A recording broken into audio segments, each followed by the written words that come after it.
Maybe you are creative like me. Maybe you have tons of new features idea for your product. But if that's the case, I bet that you are tempted to develop all of them and most of them. And that's really what can kill your business. And that's why it's really, really hard to prioritize features. So in today's episode, I'm going to talk about that dilemma, the founder's dilemma, how we always want more and more and more feature in our product and how it can actually kill our business.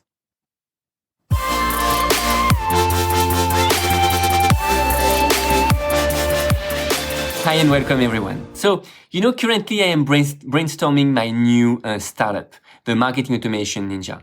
And last weekend, I usually do not work during the weekend. I'm off. I mean, it's really, really rare. I mean, it's been, several months, if it's not years, since I worked on the weekend. Anyway, so I do not work on the weekend. And that's really great because during the weekend, that's where I have most of my great ideas.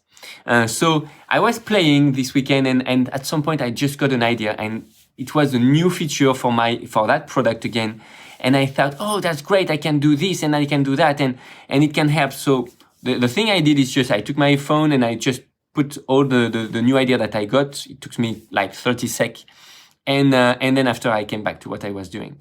And the first things I would like to do on the Monday morning is just to code that stuff and to talk to my developers and to say, yeah, look how we can develop this and how we can develop that and to see if I have the resources and if it's relevant or not. And that's the best way to kill your business. No matter if you have the resources or not to develop that idea, because it's like if you do a purchase on something that looks great and that you think you might want and you might need, in the end you really need to double think about it, because it's not really a matter of you as a founder who want to see a feature in your product. It's really a matter of having people who are going to use those features, and that's a totally different things. I'm going to take another example. Another example is Facebook. That's an example I use quite often. But Facebook, if we would like today to launch a social media like Facebook from scratch, do you think if we give you all the means, all the investments, I mean, billions of dollars or euros to develop a huge machine like Facebook, and if you have the time to develop it if you would able to develop it in like a month, do you think this great social media would work? It would be a huge fail. And I'm going to tell you why. Because it is impossible, literally impossible to build a complex product without your users, without having people who guide you towards what are the key features. And that's why if your product has too much features on the beginning, it's going to be a huge fail. So instead, what you need to prioritize on is usage. How your product will be really used by people and how the features they're going to put in that product should be used by 80% of your audience, of your users.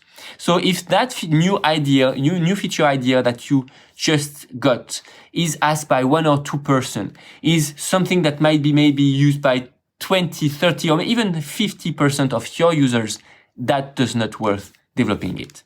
Not yet, I mean. If you are in the early stage, it doesn't worth developing it for sure. If you consider Facebook, I'm pretty sure you use like maybe 1, 2, maybe 5% of Facebook features just because you are not aware of all the rest. That's when you are a startup, when you are just getting started, this is the opposite. Your users need to be aware of 100% of what they can do with your product, and they need to use 80% of the features you have.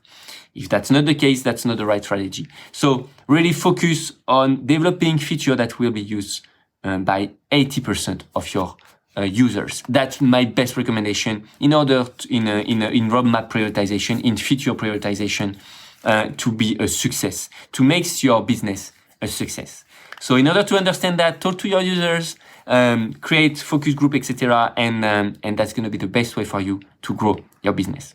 I hope it helps. Focus on what people, not on what people would like to have, but what they really, really need for their day-to-day life. And that's how you can create a product that will be sustainable on the long term. Wishing you a great day, and I'm gonna talk to you again very soon in another episode. Bye for now.